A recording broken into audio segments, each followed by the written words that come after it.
In 1967, Africa's most populous nation descended into one of the deadliest conflicts in post-colonial history. Over 1 million lives lost. A nation torn at its seams.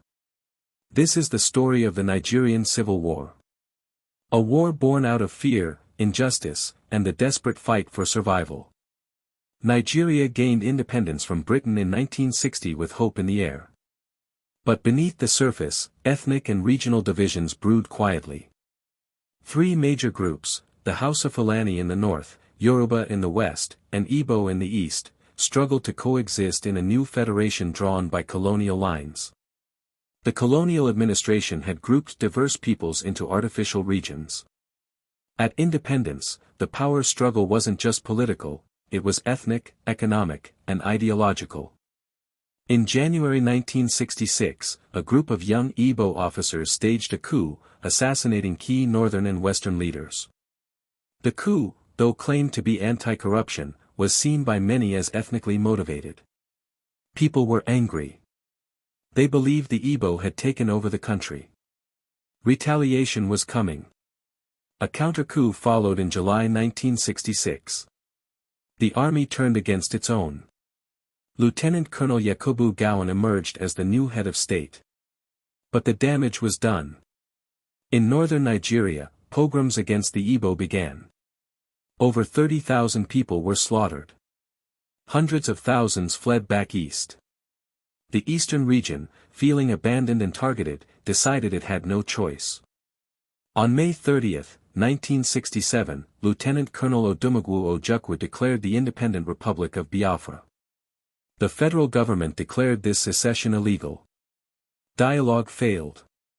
War became inevitable. The declaration split the nation. Families were divided.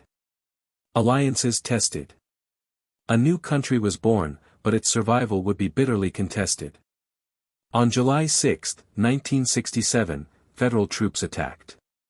The first target, Nsukka. Biafran forces resisted fiercely.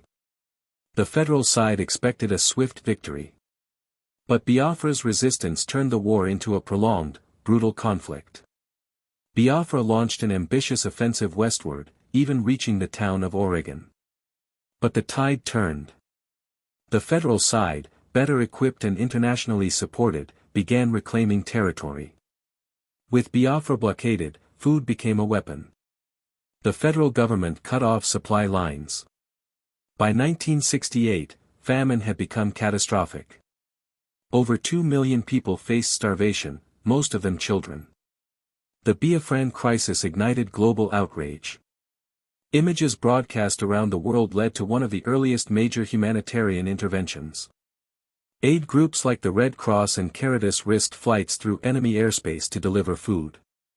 Nigeria's civil war became a proxy battlefield for Cold War powers.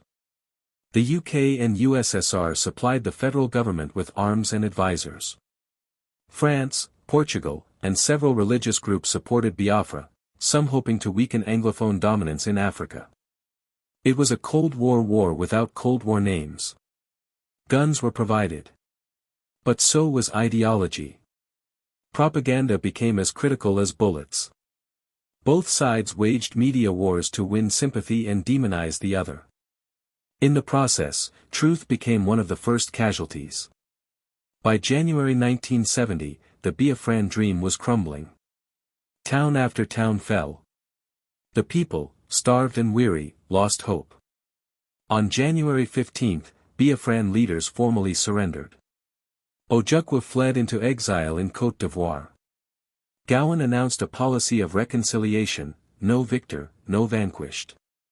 The war was over. But the healing had just begun. Nigeria began the arduous task of rebuilding. But the scars, physical, psychological, and political, ran deep. Igbo people returned to their homes to find property seized, businesses lost. Many were never compensated. The war shaped Nigeria's future. It strengthened federal control, increased militarization, and centralized economic power around oil. The echoes of Biafra still resonate today, in calls for secession, in mistrust between ethnic groups, in the memory of suffering passed down generations. The Nigerian Civil War was more than a clash of armies. It was a clash of visions. One of unity. One of survival. And one of identity. History is a warning. But it is also a guide. May this chapter remind us that peace, though fragile, is always worth preserving. And that memory, however painful, is the path to healing. Thank you for joining us in today's episode. If you enjoyed this video, please subscribe, like, share, and don't forget to drop a comment for more powerful stories from African history. Till next time, stay curious.